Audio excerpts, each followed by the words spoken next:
बिहार की सियासत में एक ऐसा राजनीतिक भूकंप आने वाला है जो आने वाले चुनाव की तस्वीर और तकदीर दोनों बदल सकता है। संसद का मानसून सत्र भी 18 अगस्त तक चलना बाकी है, लेकिन राहुल गांधी ने अचानक 17 अगस्त से नमस्कार 17 तारीख हम बिहार में वोटर अधिकार यात्रा पर निकल रहे हैं।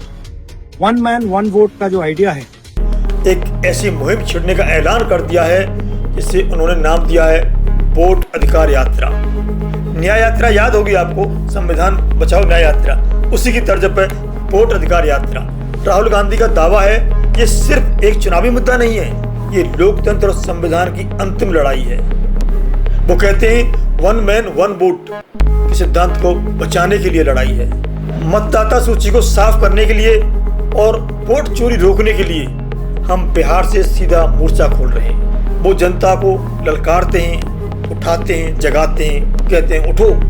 युवा, किसान, मजदूर, हर नागरिक को उठ खड़ा होना चाहिए, क्योंकि अब की बार वोट चोरों की हार।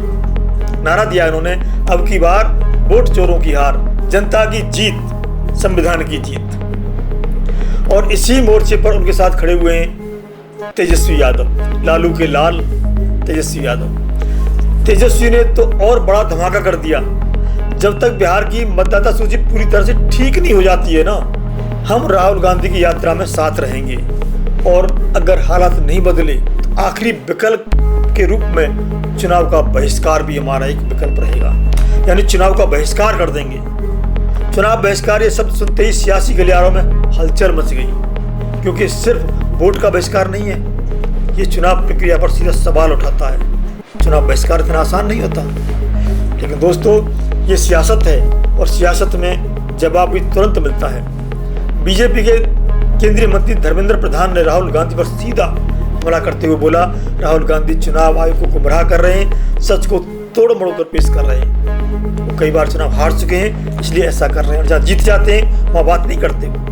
वहीं पूर्व केंद्रीय मंत्री अनुराग ठाकुर ने चुटकी लेते हुए कहा, 90 चुनाव हार चुके हैं राहुल गांधी, 90 चुनाव हार चुके हैं, क्या बोलेंगे? समझ में आता है क्या बोल रहे हैं वो? चुनाव आयोग ने इस पूरे विवाद पर जो बयान दिया है उससे कहानी और दिलचस्प हो गई है। चुनाव आयोग का कहना है कि 65 लाख ऐसे मतदाता जिनका नाम ड्राफ्ट लिस्ट से हटा दिया गया है, उनकी पूरी लिस्ट निर्वाचन अधिकारी की वेबसाइट पर डाल दी जाएगी।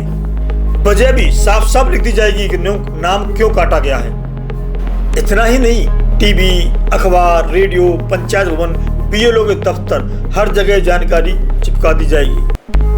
तो सवाल उठता है, अगर लिस्ट जारी होनी ही है तो फिर ये वोट अधिकार यात्रा क्यों? ये राहुल गांधी की बिहार में वोट अधिकार यात्रा क्यों, किसके लिए? क्या सच में जनता को हक दिलाने की कोशिश है, या फिर बिहार चुनाव से पहले माहौल बनाने का पॉलिटिकल मास्टर स्ट्रोक है ये? हमको ये याद रहना चाहिए, बिहार की राजनीति में ये मुद्दा यूं ही नहीं उठ रहा है। यहाँ चुनावी वोटिंग प्रतिशत और जातीय समीकरण हमेशा तय करते आए कि सत्ता किसके हाथ में जाएगी। अगर मतदाता सूची से लाखों नाम हटे हुए हैं तो सीधे सीधे समीकरण बिगड़ सकते हैं। किस जाति का क्या समीकरण बिगड़ सकता है, ये महत्वपूर्ण होने वाला है।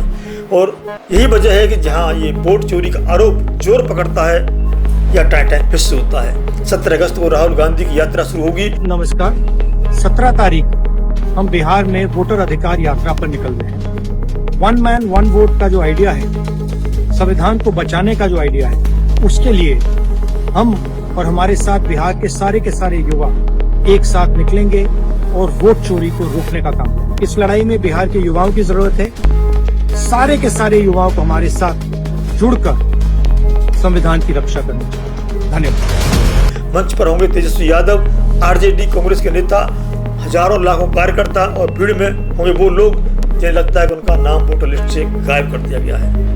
दूसरी तरफ बीजेपी और एनडीए इस पूरे आंदोलन को एक चुनावी नाटक बता रहे हैं और राहुल गांधी के रिकॉर्ड पर सवाल उठा रहे हैं। और दोस्तों, ये लड़ाई सिर्फ सड़कों पर नहीं, ये लड़ाई सोशल मीडिया से लेकर संसद तक लड़ी जाएगी। टीवी डिबेट्स में आग लगेगी, सोशल मीडिया पर हैशटैग ट्रेंड करेंगे और बिहार की गलियों में पोस्टर से लेकर नारेबाजी खूब होगी।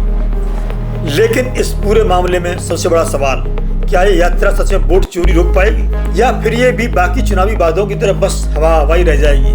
क्योंकि 65 लाख नाम काटने का मामला सच है या ये लोकतंत्र के लिए खतरे की घंटी है, और अगर ये आरोप बेबुनियाद हैं तो जनता को भड़काने की चाल 17 अगस्त से जो रण शुरू होगा वो तय करेगा कि बिहार की वोट किसके पास जाएगा और 2025 की सियासत की तस्वीर कैसे बनेगी। अब फैसला जनता के हाथ में है। वोट चोरी या वोट की असली हिफाजत, आप किसके साथ हैं? वीडियो कैसी लगी हमें कमेंट करके बताएं और बने रहें द पिलर के साथ। नमस्कार।